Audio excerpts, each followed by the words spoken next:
Welcome to another edition of 42 Straight Years In. On my crackhead update, me and my old lady was sitting out on the patio last night, and a young guy came running through. I don't know how the hell he got in. Probably caught the security gate open. But he had snatched the lady's laptop up at Taco Bell, and he was running from the cops. He jumped someone's balcony. Evidently he knows somebody live there. He jumped the balcony on the first floor and went inside one of the apartments. Hell, I just looked at him. He disappeared. If he'd have jumped this balcony, he'd have got his ass shot, because she already had pulled the gun out, already ready to shoot his ass. That's my crackhead update. Y'all know what it is.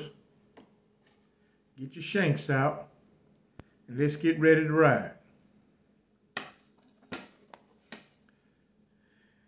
In a prison setting, faith is delusional. A guy serving a large sentence has exhausted all appeals, and post-conviction relief, in some instances, will take the religious route.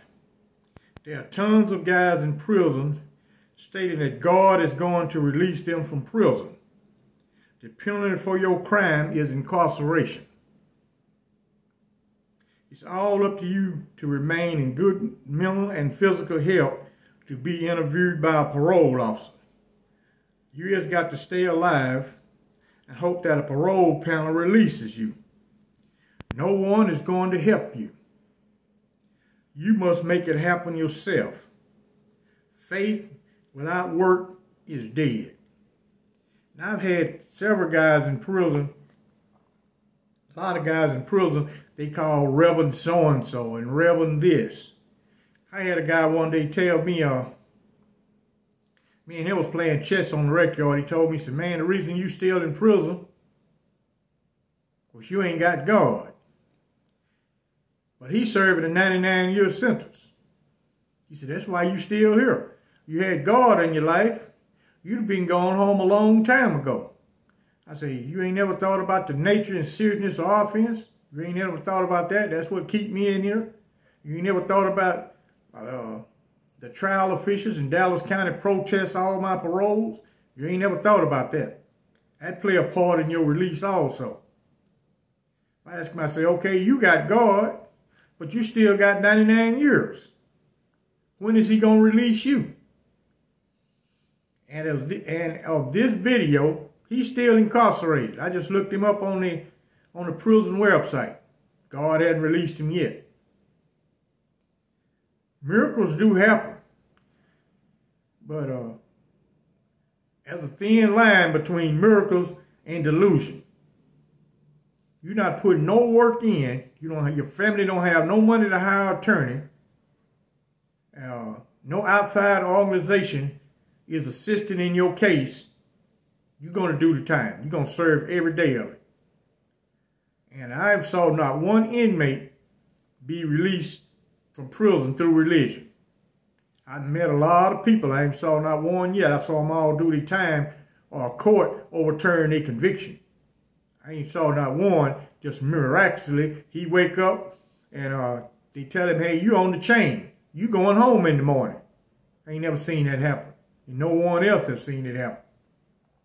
Because inmates start flying out of Texas prison, they're going to build a fence over the prison to make sure you don't fly out.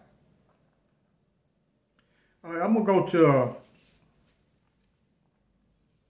the Ramsey unit, 1976. I had just been transferred from Ramsey 2 to Ramsey 1 in 76, and I already had been in a hell of a wreck over there. I already had beat the hell out of Captain Bad. I wasn't there 30 days when I did that. Well, anyway, they got what they call wrap-in. If your squad do not have a guard to carry you to work, they take so many out of each work squad and put them in another work squad. We had a guard named Clint Eastwood. That's what we call him. And a guy named JT had beat the hell out of him. And I don't know if he resigned or Cat fired his ass, because JT took his gun and beat him up with his own 357 Magnum. Now, I don't know what happened, if Cat got rid of him or he just resigned on his own.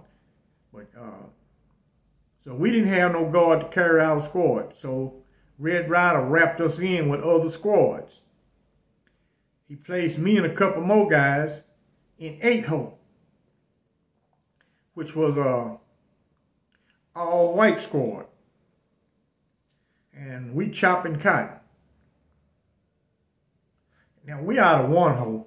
We can, every man in 1-hole can outwork the fastest man they got in 8-hole. We can't keep up with our slowest man. We work hard every day. They don't. We'll run a circle around their ass. So we definitely can keep up with the squad. So we just chopping cotton. And old sorry-ass young guard who carried 8-hole, he was sitting on my road on his horse. He called me back. He said, "Hey, nigga, come back here and get this grass." I go back and look. Oh, I left maybe one little piece of grass. I got the grass. You got to run on back up to where you was working, not walk, run. And worked a few minutes more. He called me back again. "Hey, nigga, come get this goddamn grass." I'm looking at him. I said, "Man, I'm gonna knock this son of a bitch, slap off this horse. Keep fucking with me. I'm the right one." So I just looked at him, got the grass, went on back up. The third time he called me, Red Ryder was sitting there. So I came back. Red Ryder could see the look in my face. I came back. I said, "Say, you son of a bitch, I'll kill your motherfucking ass." I went off on him. Red Ryder said, "Oh, Lee, go on back up to your rope." I thought that's the end of it. It wasn't the end. They called a truck and took me in. I guess they said, if this guy done assaulted the captain, we don't know what he gonna do to this guard. So they took me in. I had to stand at Red Ryder's office until they came in for lunch. When he came in for lunch, Cat called me to the office. He asked me what happened out in the fields. I explained to him that I was working, and this son of a bitch just kept calling me back. And now, I don't know what Red Ryder had told Cat, but Cat semi sided with me. He said, "Yeah, you out of 1-hole. 1-hole work hard as hell. That's my #1 squad. I know y'all can work. You should be able to keep up with 8-hole." I said, "Hell, I can keep up with 8-hole. I can outwork everybody in 8-hole." He said, "Well, I'll tell you what I'm going to do. Since you did threaten the officer, I'm going to place you in solitary confinement." So he sentenced me to 15 days solitary confinement. I did every day of that 15. Normally they'll cut you a little slack. 11 days, 12 days, they might let you out. Nah, he made me do all 15. When I got out, he called me in the office. He said, "Man, if the guards keep having problems out there," he said, "my bosses keep having problems, you probably end up getting shot. They know you done jumped on Captain Bad, so they're not going to give you a chance. So you better be careful on what you do out in the fields, or you're going to get your ass shot." By he's talking about a guard, Cat is not the kind of man you get fly with. So I listened to what he had to say, and I said, all right, left on out of his office. Put me back in the fields, which was natural. Back then, everybody damn near was going to work in the field. Very few people escaped field work. They needed field hands. Texas prison was all about work, and it was self-supporting. They made profit off of all them crops they grew. All the extra crops they sold or bartered it for other stuff. The state didn't spend no money on anything.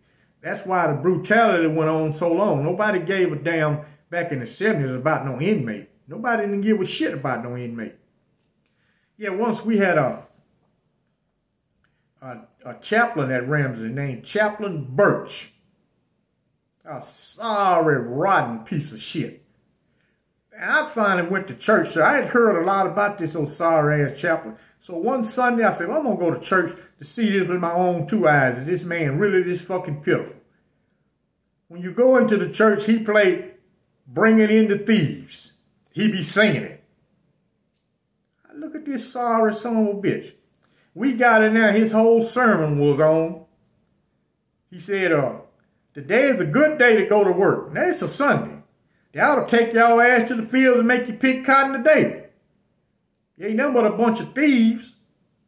And Warden Anderson, that's a good man. And Major Stevenson, those are good, outstanding citizens. You motherfuckers ain't worth for shit. And also, he said, I'm going to tell you something. All you niggas in here, listen up. Ain't none of y'all going to heaven. He said, we ain't got no niggas in heaven. Ain't nothing in heaven but white men. So y'all black ass, I don't know why y'all praying to God, because he ain't going to save your ass. He said, left up to me, I'd take every one of y'all asses out and shoot you. I said, this is a damn chaplain, man. This motherfucker's pathetic. Now, this what messed him around. It was a Mother's Day. Back in the day at Ramsey, other prisons didn't do that, but Ramsey did. On Mother's Day, they allow your mother to come into prison, spend the whole day with you. They set the gym up, make it look like a restaurant. They have the band in there playing. They have all type of talent shows. She can go eat chow with you in the inmate chow hall. You can sit and eat with your mother. And the chaplain spoke. He said, yeah, today is a good Sunday in heaven because we all in heaven. He said, except you bitches who responsible for all these bastards sitting in here. Talking about calling everybody mama a bitch. So inmates, you can tell they getting pissed off. Now, Cat was in there sitting at the back. So a couple guys stood up, include me. My mom is in there. Dudes start mumbling, man, somebody, man, we gotta beat the motherfucking hell out of you, you sorry son of a bitch. So Cat said, all right, man, y'all settle down. And the mothers in there, people, they getting pissed off. I know you ain't calling me no bitch. So Cat called him in the hallway and made him leave the prison. I don't know, they terminated his ass. He never came back. And he didn't go to no other prison. They got rid of his sorry ass. And that's a damn chaplain. That go to show you what we had to deal with. These motherfuckers was taking it up on their own to punish you. Not correct no one. They personally thought they was God themselves. And you was sent to prison to be brutalized and work like a damn slave. That's basically how all of them thought that way. And they didn't allow inmates to get sick. And but at Ramsey, Cat wasn't going to have no sick inmates. You was sick or something wrong with you, he going to transfer you to another prison. You wasn't going to be there. Every man there was healthy and can work. He wanted production. And you had to work. Now later on, I ran across this chaplain on my day I got out of prison. He was at the bus station. He done started an organization in Huntsville to help inmates. Man, I was at the bus station. I seen that son of a bitch. I hadn't seen him 40-something years since I seen him. I still know that sorry son of a bitch. He over there talking to guys about his organization. You can come down there. He'll give you clothes and all that. I said, man, guy told me, he said, hey, man, they giving out clothes and shit with this chaplain right here. I said, man, fuck that sorry ass chaplain. He heard what I said. Yeah, I said, told him, I said, man, I remember your sorry ass from Ramsey. You sorry son of a bitch. You wish your old ass fucking died. So he went and told Huntsville police on me. And now they came over. They said, it's a special bus. Greyhound pulls up that goes to Houston. Only people get on allowed on this bus are inmates. Nobody else. All inmates. The Huntsville police say, hey, when that bus arrives, make sure you on it. That's all he said. I ain't doing a curse the sorry son of a bitch out. I didn't threaten him or anything. But I saw him and brought back old memories. I said, this motherfucker disrespected my mama with his sorry ass. Now he called himself helping inmates. I said, boy, you can't win in this world. All type of fucked up people. Hell, some of those people are fucked up worse than the inmates. They fucked up by design. It's a lot of reasons why guys commit crimes. Poverty is the number one thing. I gotta I'm gonna head to Oak Cliff after I finish recording this video. My old lady just went to the gym, so I can record in peace. And I hope y'all checked out the chess match between me and Sock Walker.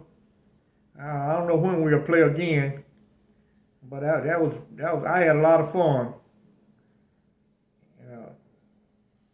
Y'all follow me on Patreon. Keep your shanks ready in case we got a ride on these fools. Like and subscribe, and I thank you for watching.